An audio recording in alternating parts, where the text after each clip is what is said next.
Hi, my name is Brad Blackwell, and I work at the Food Bank of Central and Eastern North Carolina. More specifically, I work with the organization's Food Nutrition Services program. Food Nutrition Services is the new name for the Food CENC program in North Carolina.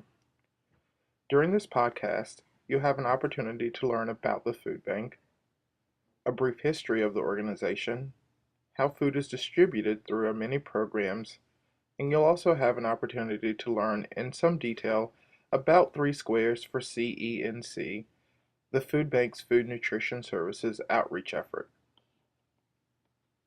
So let's get started. Let's talk a little bit about the Food Bank of Central and Eastern North Carolina. The mission of the Food Bank is to harness and supply resources so that no one goes hungry in Central and Eastern North Carolina.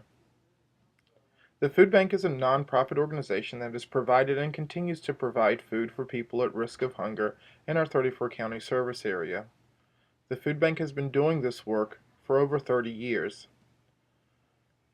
The Food Bank serves a network of more than 800 partner agencies such as soup kitchens, food pantries, shelters, and programs for children and adults through warehouses located in Durham, Greenville, New Bern, Raleigh, Southern Pines, and Wilmington. Sadly, hunger continues to remain a very serious problem in Central and Eastern North Carolina. In our service area, more than 500,000 people struggle each day to provide enough food for their families. Now let's look at a quick video about the history of the food bank. I saw a story about the first food bank that was started in Phoenix, Arizona, and I thought, gee, that's something that Raleigh and North Carolina ought to have. The Raleigh Rescue Mission had an old van that had no power steering, no power brakes, and I went and picked up some of the first deliveries. It wasn't easy because we had almost nothing to work with. The people that worked for the food bank, the 3 that worked, had a lot of ingenuity. Bernie called the weightlifting team at State, who came out here, and every weekend they would do this. The food would arrive Friday night, and Saturday morning they were here. They would unload the truck, and the truck went back. A couple of months after I moved back, Hurricane Andrew hit. So I wrote a check, and I came out. I said, well, I have a check, but is there anything I can do to help you all out? And this was like about 10 in the morning. And somebody said, yeah, you can answer that phone over there. So I went over there and answered the phone. At 9 o'clock that night, I was still answering the phone. And 18 years later, I'm still answering the phone. I think our relationship with WTVD really started as a result of our response to Hurricane Andrew in Florida. It kind of launched us in the public consciousness in a way that the food bank really hadn't been. I had finished breakfast and the phone rang, and I wondered who that might be, but it was Jack, and Jack said, Ron, I understand that you've got a campaign going on at the food bank, and I have something that might be of interest to you. I saw an article that the food bank was looking for more space. I said, Jack, that's our building. Food bank needs our building. Kirkpatrick says, why don't you just donate the warehouse to the food bank? I said, what? Unexpected Saturday morning call. Just before Hurricane Floyd, the food bank started the Greenville branch, which was extraordinarily fortuitous. And then a week or 2 weeks later, a Floyd hit and flooded most of Greenville, but it didn't flood our building. I saw a whole lot of water. I mean, water was everywhere. I went on because I figured, you know, these people have been waiting on me for so long. So I went on and got to this shelter place. They were just clapping their hands, happy to see me.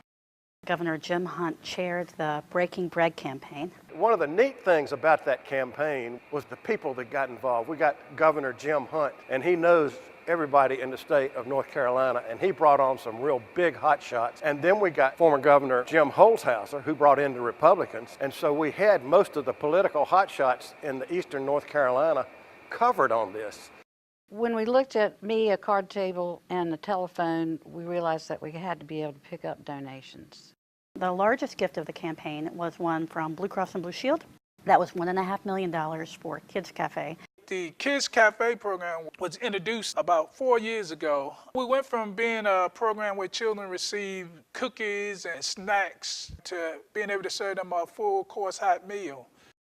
Richard's Fine Foods came aboard several years ago, and in the last 5 years, they've donated roughly 8 million pounds of product, and we're grateful to have them as a donor.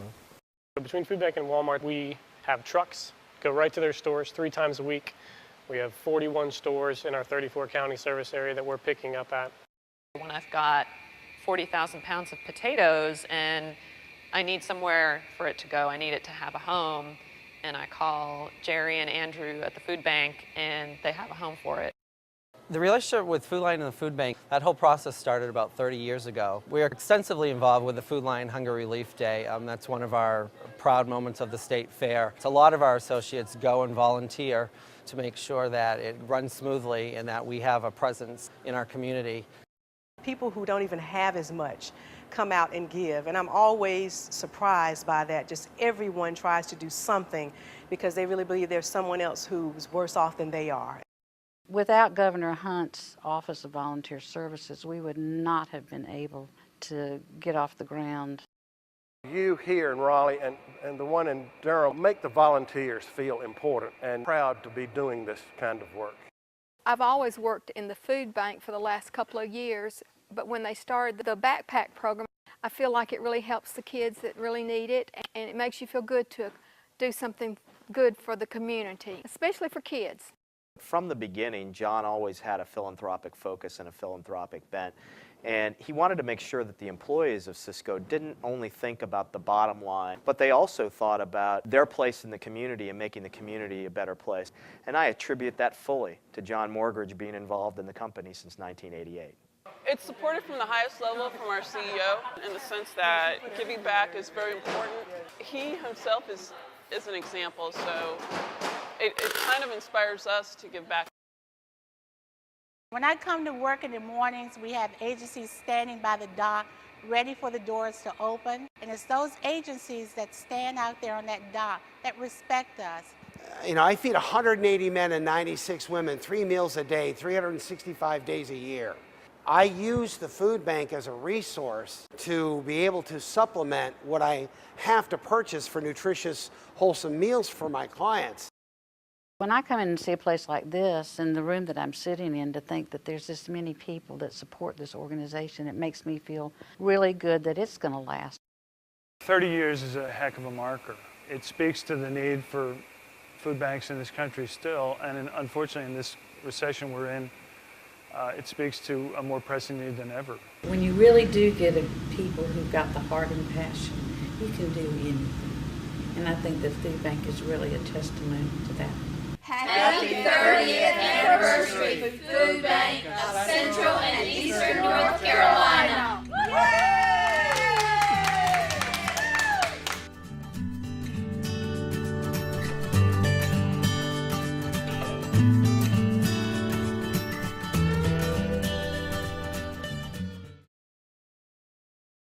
The Food Bank of Central and Eastern North Carolina serves 34 counties. More than 450,000 people are at risk of hunger. More than 42,000 are elderly. More than 150,000 are children. Canned vegetables, usually a multitude of different types of, sometimes rice products, macaroni. So everything in here we can use. It's just, they're smaller cans, so we just have to open more of them to use them, but they make great fillers for our soup. The Food Bank is a private non-profit hunger relief organisation that harnesses and supplies resources to what we call emergency food providers, or we commonly term partner agencies, made up of food pantries, soup kitchens, group homes, elderly care centres, after-school programmes. What I'm looking for in here is for things for our soup or hot dogs, hamburgers, anything that we can serve 300 to 375 people a day. For most people, a treat's a hot dog at a baseball game. For our folks, a treat's a hot dog, period. So, thanks to the food bank, We have meat for the day, and if we don't have sandwiches, it will be our soup, and so they can have as much soup as they like. So we don't want anyone to go hungry. Currently, there are close to about 460,000 individuals who are at risk of hunger in our service area, and their makeup is generally families, working families may have one or more adult who's working in the family. By the end of the month, they're finding themselves in an emergency situation. Additionally, within those families, we're looking at perhaps about 30% being children. Whenever we have kids come in, we always like to have treats and little bags for them, something special after they eat their meals. The other population that we serve is the elderly, senior citizens. They have little or no income. If the income they have by the time they've paid for their utilities or their medical bills, do not have the resources to put food on the table. Next person in line. We serve, I'd say, approximately 50 to 75 individuals. It's been about a 75% increase. We see all types of people now, men, women, teenagers, kids, yes, elderly. Our shopping days at the food bank are the first and third Thursdays of the month. The canned goods, the meat, peanut butter, dry goods, the powdered milk. When available at the food bank, we come back with Pampers, we do Clorox, that sort of stuff that they have at the food bank that's available to us. We wouldn't be able to do what we do without our volunteers. We're currently recording about 125,000 hours annually, which is the equivalent of about 65 employees. Well, just have a good feeling to know that you're helped out each day, you've done something positive, and you know, it's just nice to look forward to when you get up in the morning to have something to come and do. There's a lot of hungry people. The food goes through here pretty steadily day in and day out. There's some self-fulfilling side of it where you know you've helped out, and you know, you have a good feeling when you go home. We get our product from wonderful donors such as retailers, grocers, manufacturers, farmers, packers, a whole slew, and also we get product donated through the community with food drives. 200 pounds of food drive? Yes, sir. My job is a shopping line attendant. Okay, what I do is make sure each agency be able to get the items they request, what they would like to have. Can always use peanut butter. If we don't have a lot of main dishes, we'll serve a sandwich, which is peanut butter and jelly, and the folks are allowed to take it with them when they leave if they want to have it for a snack later on. This is, for some folks, daily to eat one meal a day is all they get. Well, I am hungry. This is my first meal of the day. Hopefully I'll get to eat again later this evening. Currently, with an economic recession, we're seeing greater number of faces in terms of the need growing. Again, people who may have been able to get by, who are not at that below poverty or they're at the poverty line, they may have been laid off, and so we're seeing a greater number of people who are coming to the doors of our partner agencies. You may not be able to tell it by looking at me, but I'm an electrician by trade, and I'm good at my trade. And the job market right now this winter is tough. Construction work slows down and all, and they had to let me go. It hasn't always been like this, and I never dreamed. I mean, it wasn't so long ago. I had a nice house, and the property was paid for, and a nice truck and stuff, but things have happened. This will be gone in one day, because there's approximately 350 hot dogs and some sandwich meat in here. So this will be gone in one day. So if you figure if I had to purchase this 5 days a week, it would be astronomical. Unfortunately, the fact is that hunger is a real issue in our community, and it's growing. To help support our operations, the three things the community can do is provide financial assistance to help maintain and support our operations, to provide food and non-food essentials so that we can replenish the partner agencies, and to provide time to help us move the amount of product through our warehouses. Volunteer your time to come help and support us. We should have 3 rices. That'll probably get us through about 2 days. Ooh, our caviar. because of the food bank, you know, we're able to feed all these people, and if it wasn't for them, we wouldn't be able to feed them. It's sad, but this is so important to so many people. It's not a resource, it's a life source. Every dollar donated turns into $8 worth of food, or 4 meals. For every dollar donated, 97 cents goes directly to food.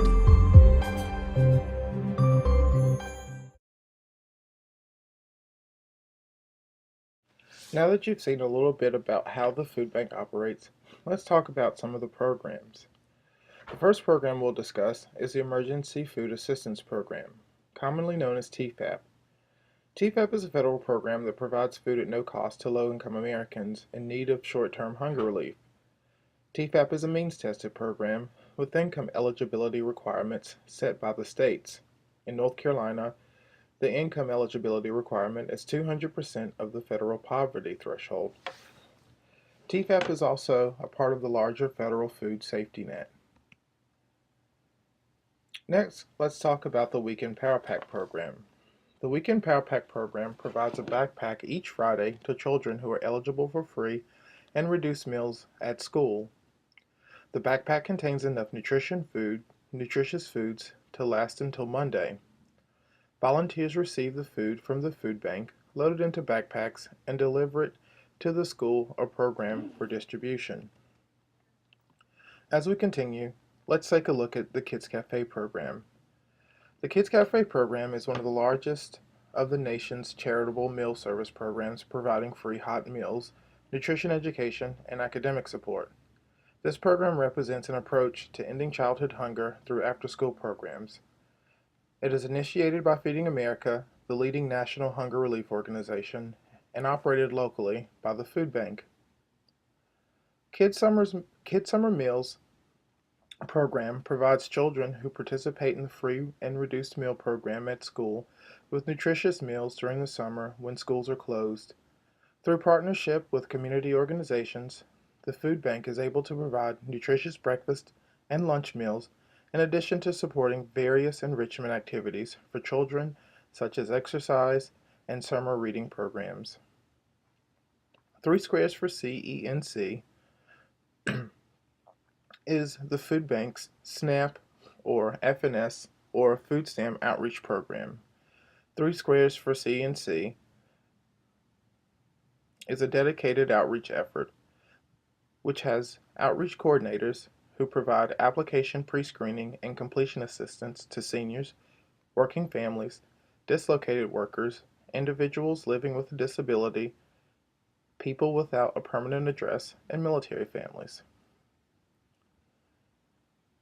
Now let's talk about some of the food distribution programs at the food bank. The food bank has a number of ways to distribute food to our programs, or to our sites rather. First, let's talk about the mobile food pantry. The mobile food pantry is the food bank's pantry on wheels, delivering an average of 3 million pounds of food to rural communities in need of food every year. The Fresh Produce program is a vital part of a healthy diet and good nutrition. The food bank strives to provide high-quality food through many avenues, including the Fresh Produce program. The Retail Recovery Program. Each day, retail grocers dispose of edible foods to make room for new inventory. Changes in consumer demand and a shortage of retail shelf space contribute to this dilemma. But thanks to partnerships with Food Lion, Harris Teeter, Kroger, and Walmart, the food bank and its partner agencies rescue over 9 million pounds of food each year that would otherwise be discarded. Now let's move on to the salvage program. Retail reclamation centers are often faced with the predicament of handling dented cans or packages with compromised labels, referred to as salvage. The food bank is able to repackage and quality check these foods and non-food essentials. Over 88% of these items are rescued and prepared for distribution. Now let's take a closer look at 3 Squares for CENC. 3 Squares for CENC, or Central and Eastern North Carolina, aims to generate economic impact in the food bank's service area by expanding access to food and nutrition services among eligible seniors, military families, the working poor, and homeless populations. Food Nutrition Services, the new name for the food stamp program in North Carolina, is an important part of the federal food safety net. This program makes available consistent, dependable funds to eligible recipients so that they may purchase nutritious foods that they know their families need and will enjoy.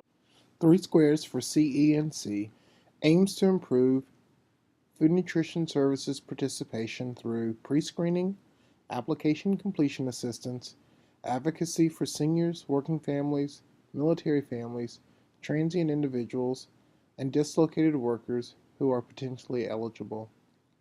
3 Squares for CENC also aims to reduce program churning by providing program recertification assistance by assisting FNS program recipients with maintaining their benefits at recertification.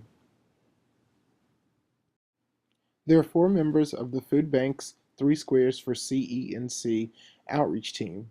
They are Takia Peak, who works in Edgecombe County, Shauna Mitchell, who works in Onslow and Pamlico counties, Emily Kraft, who works in New Hanover County, and Brad Blackwell, who focuses on Moore and Pitt counties.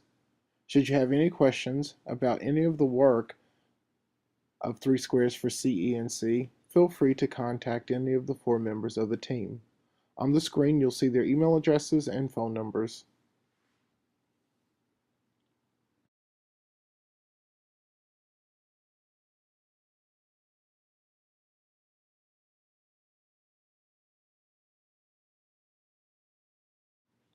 As we conclude this podcast, I'd like to share a video with you that details the history of the food stamp program.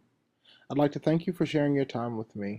Again, if you have any questions, feel free to contact me, Brad Blackwell, at area code 919-865-3039 or by email at bblackwell@foodbankcenc.org. Thank you.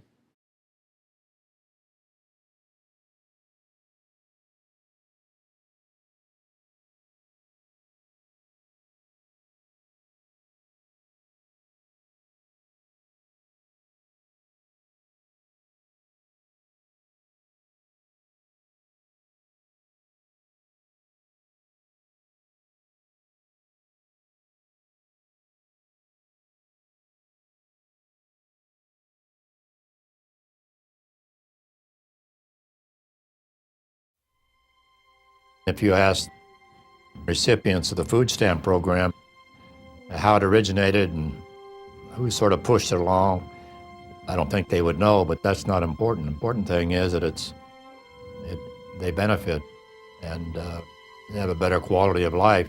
I don't think it's an exaggeration to say that we revolutionized the food stamp program for the better. We brought in millions of people who heretofore had never heard of the program or who couldn't afford to participate.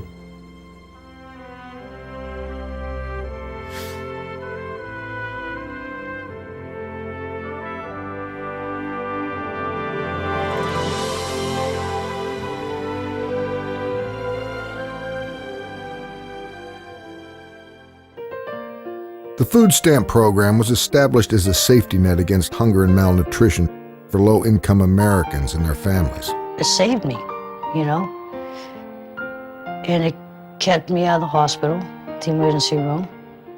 Diana's food stamps help where her disability income isn't enough. Without the food stamps, I'd have to spend cash on food. Sometimes that took away my medication money. I don't think that any mother wants to see the children suffering and starving. But I went through that. Ida supports herself today, but back in the 70s, the food stamp program gave her support to raise her sons. When I applied for the food stamp benefit, it was a blessing. Today, the program helps millions of families, seniors, people with disabilities, and low-wage working Americans afford access to enough food. Food stamps were first introduced to the American public as a pilot program during the Great Depression. Mabel McFiggin of Rochester, New York, was the first food stamp recipient. She paid $4 and got $6 worth of stamps in return. An orange stamp could buy any food, while a blue stamp was good for only what the Department of Agriculture deemed to be in surplus. That program lasted through the early 40s. Food stamps were revived in the 60s as part of the war on poverty, but Americans still had to pay for their stamp coupons, and for the poorest, that was a hardship. Many of us today probably don't remember the extreme poverty that existed in pockets of our country in the 1960s. We saw many who died as a secondary consequence to severe malnutrition. Dr. Aaron Shirley was part of a team of doctors that investigated. You'd see skinny legs, skinny arms, shrunken facial features, and a bloated belly. And that's what really, as a pediatrician, is what got my attention. The doctor's work became part of a CBS documentary hosted by Charles Kuralt called Hunger in America.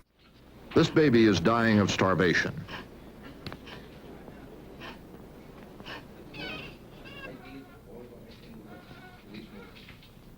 He was an American.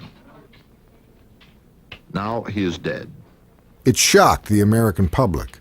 I was watching a documentary on CBS. It was 1968, and I remember saying, why are they looking at hunger in the United States? The incident in that documentary that caught my attention was they picked up on a little boy standing alongside of the room, leaning against the wall. Well, when you get to school, what do you have to eat there? Yes. You don't have anything to eat when you're at school? Yes. Television interviewers said to this little boy, what do you think when you stand here day after day watching the other children eat and you can't join with them? He said, I'm ashamed. Are you ashamed? Are you ashamed? Yeah, they harmed you. Why are you ashamed? Don't have no money. I said to my family that were watching that documentary with me, it's not that little boy who should be ashamed. It's George McGovern, a United States Senator, a member of the Committee on Agriculture. So I went to the Senate the very next day and introduced a resolution to create what was the Select Committee on Nutrition and Human Needs. And for the next 10 years, that committee led the way in this country in making sure every member of Congress, every American knew about hunger in this country. Bob Dole was the ranking Republican on the committee. I was the chairman, and we worked hand in glove. We didn't play any partisan politics with this issue. What really impressed me were the field hearings, and you saw it firsthand, and you knew it wasn't something that some network maybe dreamed up or whatever, found some isolated cases. I think we began to understand it was widespread and it needed to be addressed.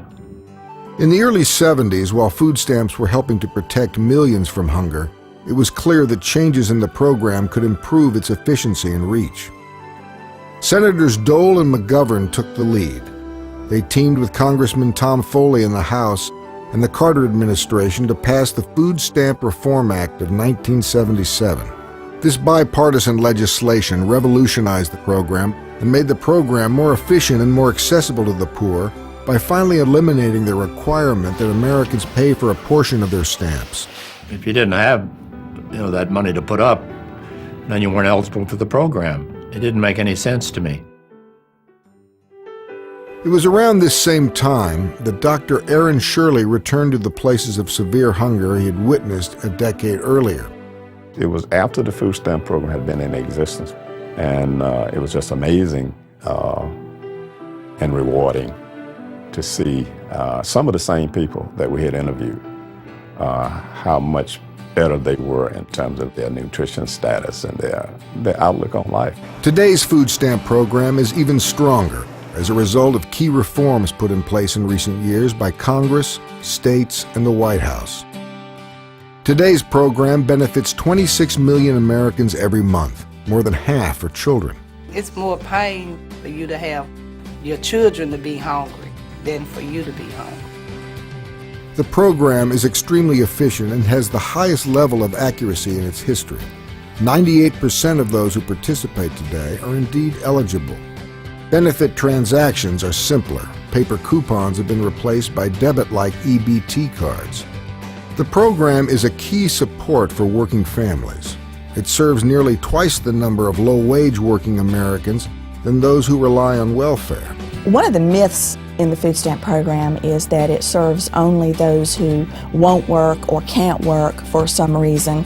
But the opposite is true. We have more and more working families, especially families with children. Improving nutrition is a top priority.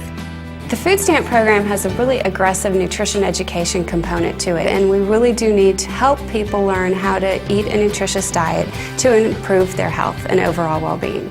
And the program rapidly responds in times of economic need.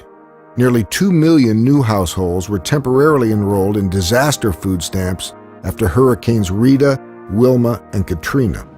After the storm, I lost everything, and I was informed that we could apply for food stamps. I did not have any food, I did not have anything.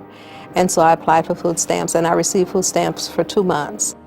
Food stamps have all but eliminated the severe hunger and malnutrition that we saw in the 1960s. But yet in the U.S. today, the Census Bureau estimates that more than 1 in 10 adults and 1 in 6 children don't have regular access to enough food. Your stomach is constantly growling. It starts to hurt, be in pain. It just feels like a ball of knots. Dr. Deborah Frank founded the GROW Clinic in Boston for malnourished children. There is a substantial hunger problem. It's at least 1 out of 5 of the children under 3 coming through our emergency room here, and it is really frightening to me that food insecurity is so prevalent among these very young children in the critical period of brain growth. Dr. Frank says the food stamp program is having an impact.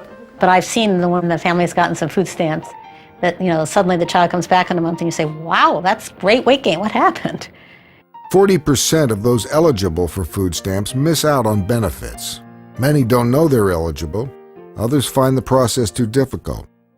Even for those on food stamps, benefits can run out before the end of the month, creating tough choices about whether to buy food or pay other bills. I have to decide on what if I want to pay the light bill or what if I want to put some food in the house. It was a hard decision. Charities and churches provide some help, but can't fill the growing need. We can't do it all. We're stretched. Our congregation members are stretched. Barb Packer is head of Lutheran Food Pantry Services in Central Ohio. This pantry alone serves 6,000 people a month on average, a 25% increase over last year, and it's a struggle. We're at the point where a lot of the small community churches, as good-hearted as these people are, they can't continue to give at the rate that they're giving to take care of the problem. At this elementary school, there's no shortage of kids who come to school hungry. Children come to school with stomach aches because they're hungry. Children don't perform well in school because they're hungry. They want to come to school because they're hungry and they know they're going to get a meal. Every Friday at schools in Lincoln, Nebraska, kids receive special backpacks filled with food from the local food bank so they can eat over the weekend. There is hunger that the backpack program exposes every week. We're currently distributing 510 backpacks every Friday afternoon. Food banks are a great support system for hungry people, but bigger answers are needed to keep people from going hungry in our country. The food stamp program is as essential today as it was 30 years ago, and it can do more. Millions of Americans are still in need. You're going to have to come to where the people are, see the suffering, see the effects, and how it has a rippling effect in our total society. I think the food stamp program is a must.